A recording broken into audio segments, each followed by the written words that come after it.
Sarah Mitchell, a documentary filmmaker from New York, first heard about Moonhollow from a cryptic post on an obscure travel forum. "Looking for the village that isn't always there," it read.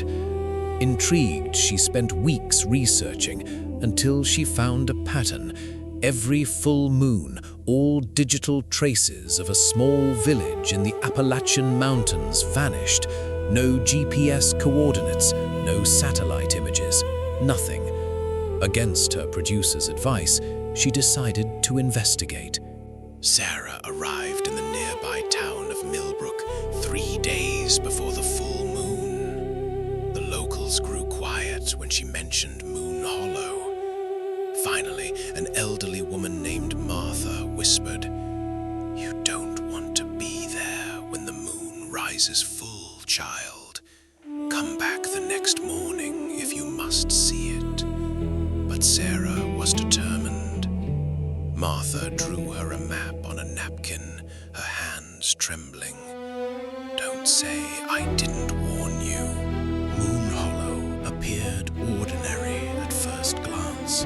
A quaint village of about 200 people with a white church, a general store, and houses that looked frozen in the 1950s.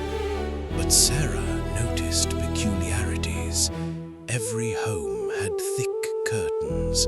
There were no mirrors in public spaces, and everyone wore a small silver pendant shaped like a crescent moon. When she asked about it, people smiled politely and changed the subject. Sarah met Thomas, a man in his 30s who ran the general store. Unlike others, he seemed willing to talk. "You're here for the disappearance, aren't you?"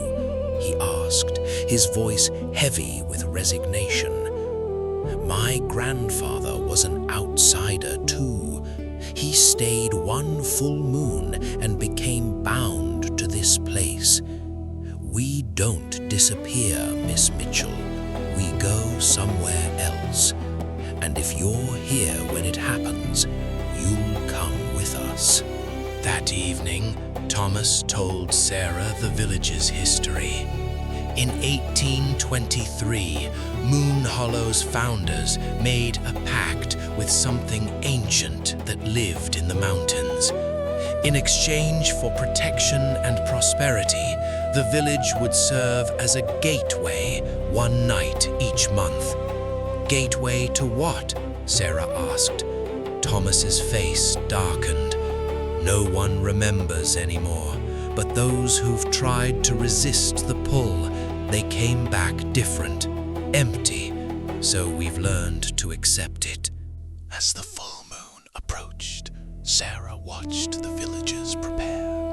They locked their doors from the outside, left food untouched on tables, and gathered in the town square holding hands.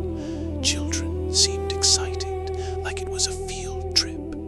Sarah set up cameras everywhere, determined to document what happened. Thomas found her as the sun set. "Last chance to leave," he said, but Sarah refused. At exactly 8:47 p.m., as the full moon crested the mountains, reality shuddered. The air became thick like honey, colors inverted. The sky turned green, grass became purple. Sarah felt her body becoming translucent. The village started fading, but not into darkness. Through the dissolving walls, she saw another place, an impossible landscape with crystalline trees and a black sun. The villagers walked toward it, their faces serene. Sarah found herself in the strange realm, her body solid again but different. She could see her own heartbeat as pulses of light. The villagers moved through this alien world with purpose, harvesting luminescent fruits from crystal trees and filling containers with water that flowed upward.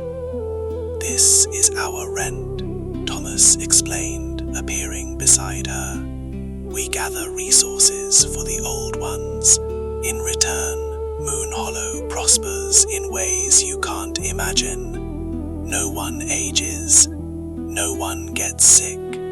As Sarah explored, she discovered others, people in clothes from different eras, wandering confused and alone. These are the ones who came by accident, Thomas said sadly. Hikers, researchers like you. They're trapped between worlds now, unable to return because they don't belong to either place. Sarah's blood ran cold. Will that happen to me? Thomas looked at the black sun.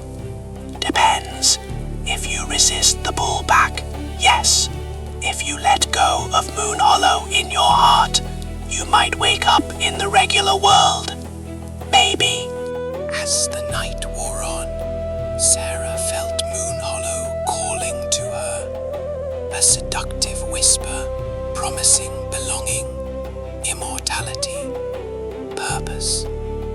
She watched a little girl laugh as she played with creatures made of living light. This place was horrifying, but also beautiful. When dawn approached in the other realm, the village began reforming. Thomas stood before her. Choose now, Sarah. Return to your world and forget, or stay and become one of us. But know this, your cameras captured nothing. They never do. Sarah closed her eyes, thought of everything she'd left behind, and made her choice. Epilogue. The next morning, hikers found Sarah unconscious on a hiking trail, miles from where Moonhollow should have been.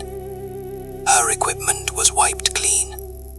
She had no evidence, except a silver crescent pendant in her pocket, and memories that felt like dreams.